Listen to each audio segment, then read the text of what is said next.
Vacuum nukes are one of the most intimidating power sources in GT&H, but also one of the most powerful. You have to develop an extremely complex control system meticulously, with any small mistake leading to a massive explosion. Today, I'm going to show you the definitive vacuum nuke design that is simple to understand, lag-proof, server restart-proof, and accessible as early as EV. Yo, what is going on, guys? Aspect Gaming met once again in GT&H. I just want to preface this video by saying that I did not create this design. I did not conceptualize it all on my own. This design is on the GT&H wiki, and this is an improved and simplified design from the one that I'd used previously in my single-player world. This video will be a walkthrough of the wiki guide for the most part, but I've upgraded with some additional knowledge from blowing up a ton of reactors, so it's a little bit different than the guide on the wiki. So let's get started. The first step to do is to set up all the infrastructure. Despite this video being about SFM vacuum nukes, that's the last thing we're going to do today. To start, every vacuum nuke setup requires nuclear reactors, a vacuum freezer, power storage, and optionally some blast protection. Going through each of them one by one, for the nuclear reactors, the SFM vac nukes are easily scalable. I had an array of 16 nukes in my single player world, but it's probably possible to stretch that a lot farther, so consider the possibility for expansion in your design. In my demonstration world, I have 4 nukes. No matter which fuel rod you're using, the optimal layout is the same: 40 fuel rods and 14 coolant cells. It's extremely important to know that MOX has unique properties from other fuel rods. Uranium in the core utilize the uranium model, while MOX uses the MOX model. And what that means is that as temperature increases in the reactor, the amount of power increases as well. So you can actually reach 99% core temperature, stabilize that, and run it as a vacuum nuke with no problems. So to reach 99% temperature, you want to attach a thermal monitor to your nuclear reactor like so, set it to 9900, and then that will bring it to 99% core temperature. You want to slowly bring this up with uranium fuel rods like this. You can even go with like thorium if you want to go slower. But yeah, in my case, I want to speed up a little bit right now to raise the core temperature quite quickly. And as we get closer, we'll slow it down a bit with the regular uranium rods. Now that we're getting close, let's take out these fuel rods. Then you can insert a smaller rod and let it coast up to 99%. Also, as you get a higher temperature, there begins to be fire around your reactor. Don't worry about that. And it also smokes and has fire on top of it as well.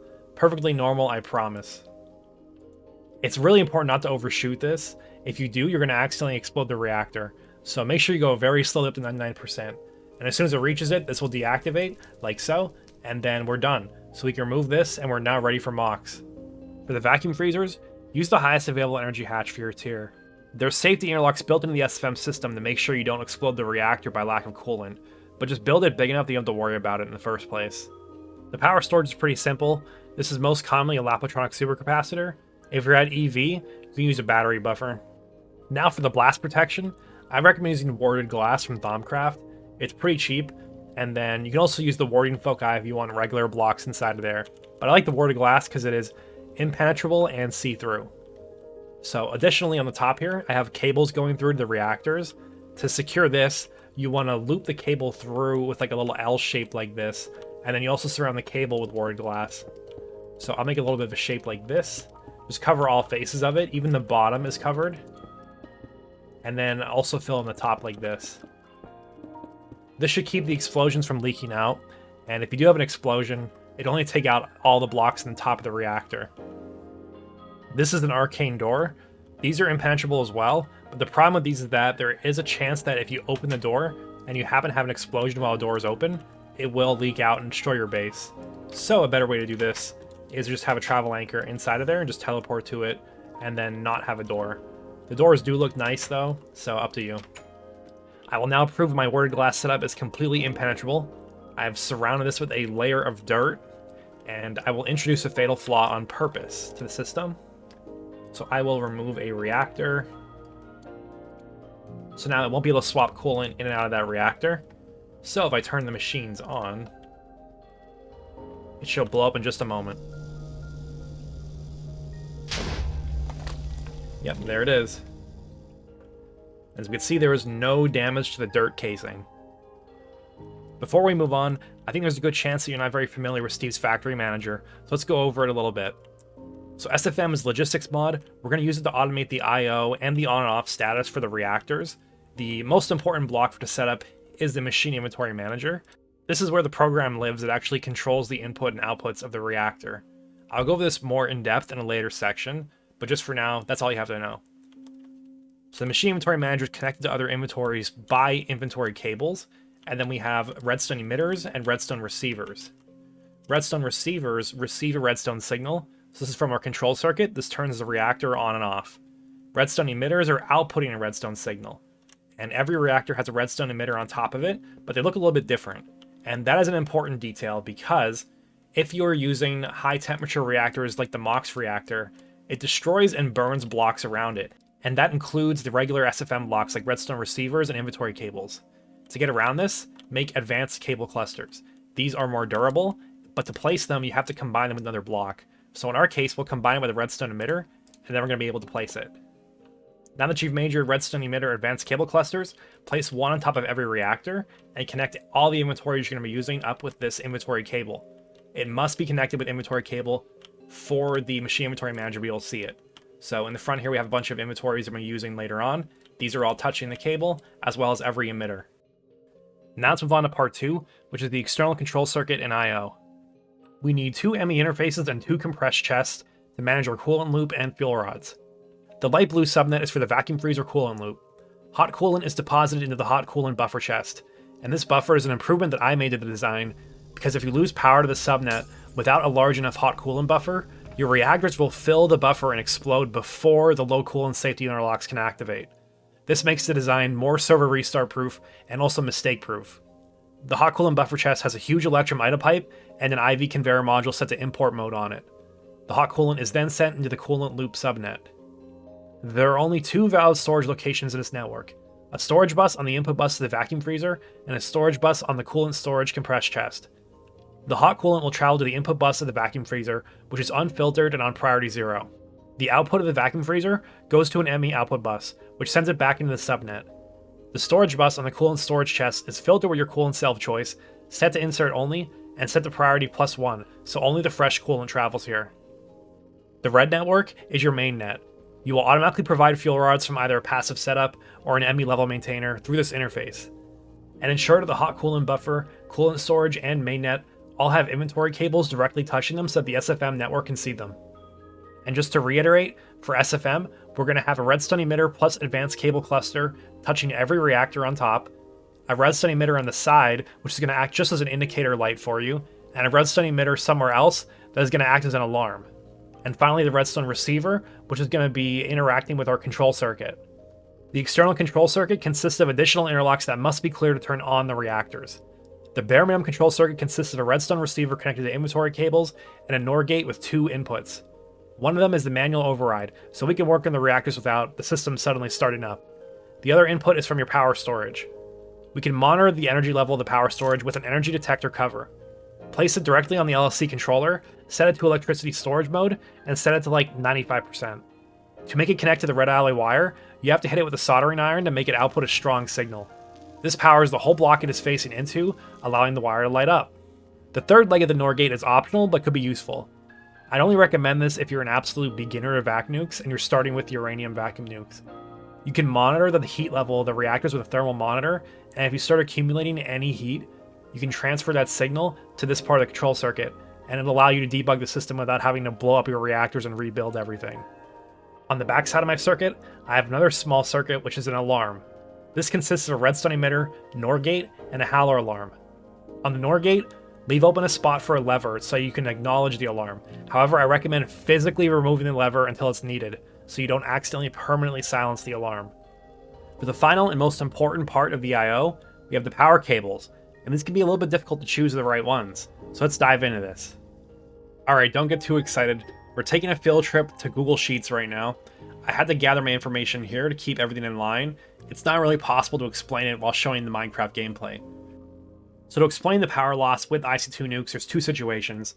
Number 1, the reactor EU is less than the cable voltage. So in this case, we're going to assume we're using uranium. This is in the 40 rod, 14 coolant cell setup that we explained before. You get 43,600 EU per tick. And we're going to use a ZPM cable. This is 131,000 EU, more enough to carry it. When that is the case, the reactor will just output 1 amp of whatever voltage it's producing. This has no loss associated with it, but first off, it's difficult to get cables this large when you're using uranium, and second off, you're going to create a weirdly sized EU packet. You can just transform this right away to make it more normal, but you got to consider that even though it's only 43,000 EU here, it's still going to count as 1 amp of ZPM on your cable, so you just have to be careful how you deal with that.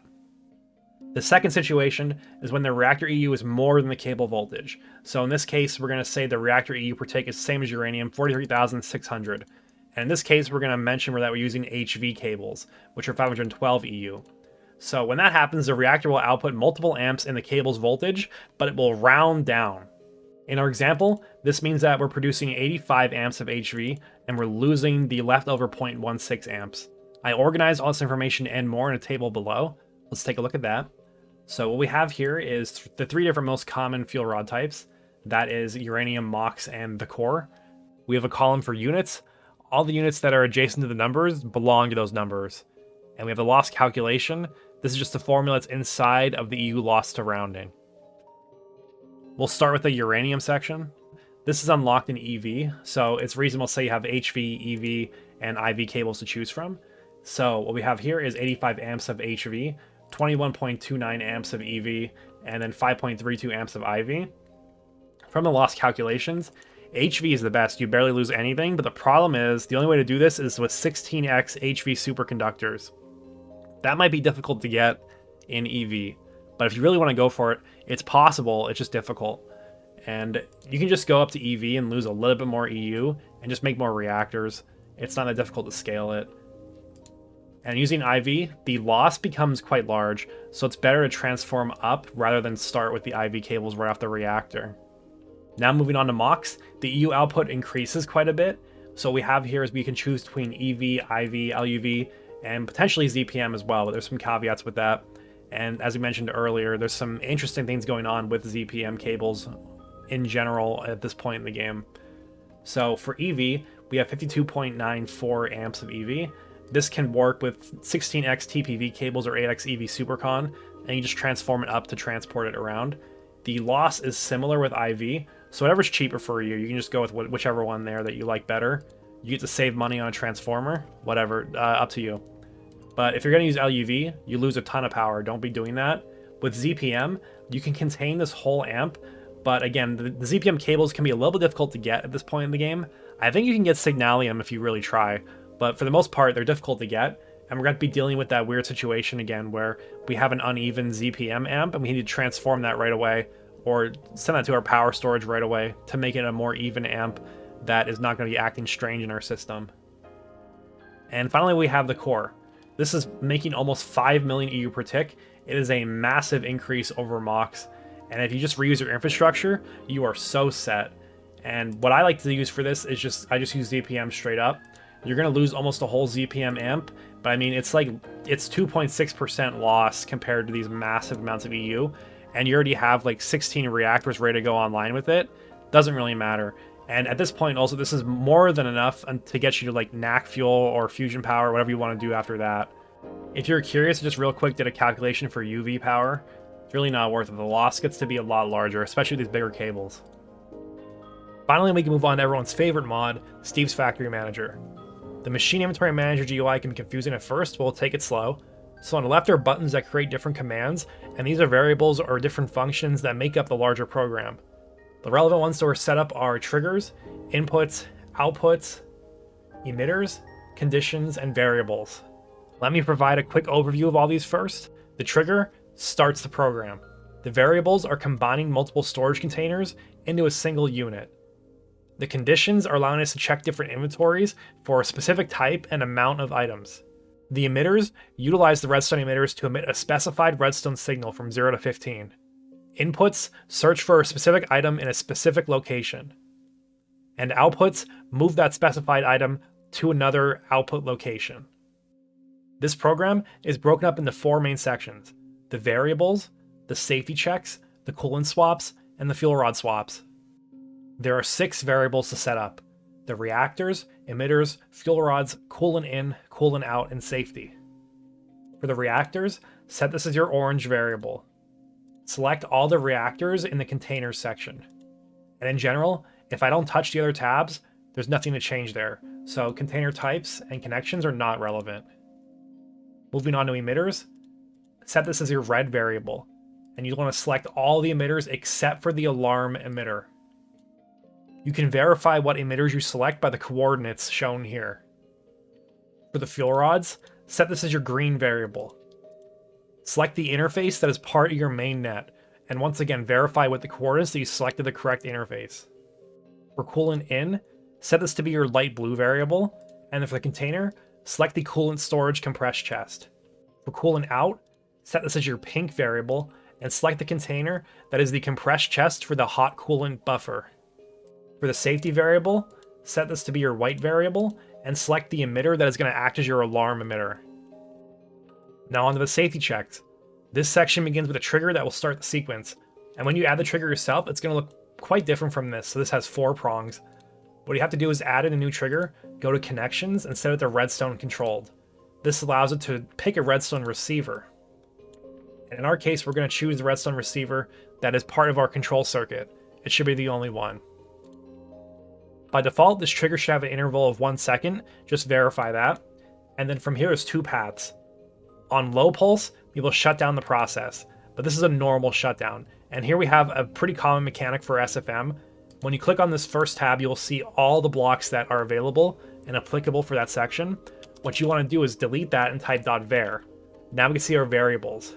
So for the normal shutdown, we're going to just select the emitters, which is the red variable, because we don't want to select the safety for this. This is a normal shutdown in the case of us flicking the control lever that turns the process off. We don't need an alarm for that. On the output, set the redstone strength to a fixed signal of 0. This will shut the reactors off. While high signal, we move on to the inventory checks. This is a condition, so we're going to be looking within 2 inventories, the coolant in and the fuel rods. We're going to be looking for your coolant cell of choice and your fuel rod of choice. So in my case, I'm using the core. If you're using uranium or MOX, this is going to be different. And let me mention that. If you're using uranium or MOX quad fuel rods, do not use these 2. They are not the right ones. Scroll down a little bit. This is what you want, the 2 of these that have the durability on them. And if you're using uranium, you're going to use 60K helium or NAC coolant cells. And if you're using the MOX, you probably have 360Ks. We're not done yet. So inside the items, you want to right click on them and we want to specify the amount. So this value here needs to be high enough that you can supply coolant to your reactors if your vacuum freezer falls really far behind. So I set it to 40 because 40 just kind of felt right. It could be lower, could be higher. You can experiment and see what you like. So make sure you set this to NBT independent detection. For the fuel rods, you also want to specify the amount, but on fuzzy detection. I just said 40. 40 is how many fuel rods go into one reactor, so that made sense for me. If the inventory check condition fails and is false, we will go to the emergency shutdown. This is telling you that there is a serious problem in your setup somewhere. You're either out of cooling or out of fuel rods, both of which are terrible. So in the emergency shutdown, we're going to include the safety and the emitters variable. For the output, the redstone strength will be 0.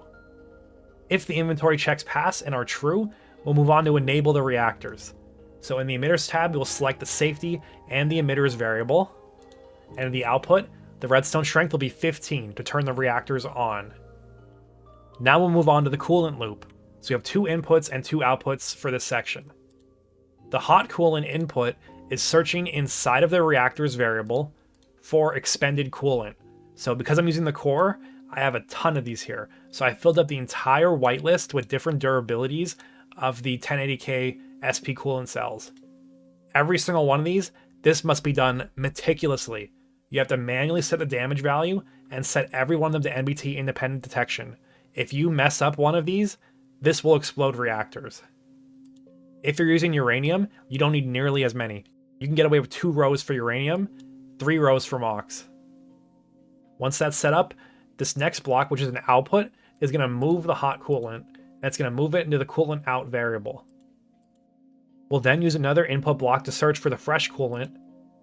This is going to be set to your coolant in variable, and you'll be searching for your coolant cell of choice. Ensure this is on fuzzy detection. Once that is complete, it'll go to this insert function, which will insert the cold coolant into your reactors. Now we'll move on to the fuel rod loop.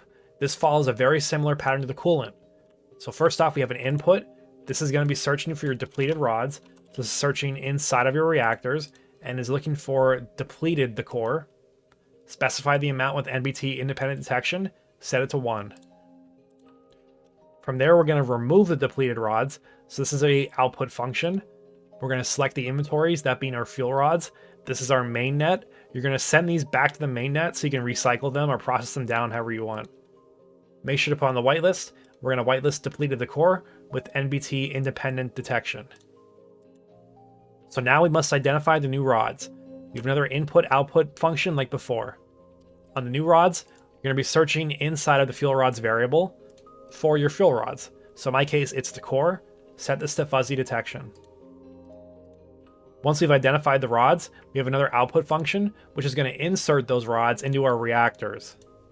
Once again, set it to the core, set it to fuzzy detection. And it's completed. That's everything. Now that everything's done, let's stress test it. So first off, we can turn the reactors on by flicking this lever, which is for the manual override. You can see that the emitter here turns on. This is our indicator light. I can hear the vacuum freezer running. And we're generating power now. As you can see, my durability is quite low on these already. I was running this overnight just to do some reliability testing on it. So test number 1, what happens if we lose access to our applied energistic system?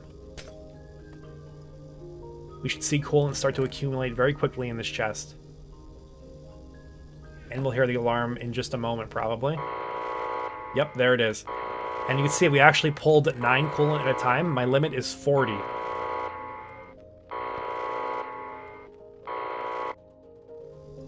Now I want to witness a rod swap. So let's put in depleted the cores, start up the system, and make sure it changes the rods out correctly. Yep, it's already doing it. So one by one, it is moving the new rods in. And it is not exploding, so that's perfect. If you mess this up, what might happen is it swaps these coolant cells or the rods with each other, and it gets very confused. You could either have a whole reactor full of coolant, or you could have a reactor full of rods, and that's an explosion. One addendum on top of everything here, I realized after recording this entire video that the heat safety probably has a better place with the howler alarm over here. So it makes more sense to have this tied into the NOR gate here, because if you're accumulating heat, you probably want an alarm for that. That's not a regular shutdown. And that's it. I think that'll do it for today. Hopefully you guys learned a lot and you can set this up in your own world. I tried to keep this video as brief as possible while still having a good enough density of information that you can actually understand everything going on. But yeah, if you have any questions or if anything was unclear, let me know in the comments. I'll try to answer it. But yeah, thank you all for watching, and I'll see you next time. Keep being you, and have a great day.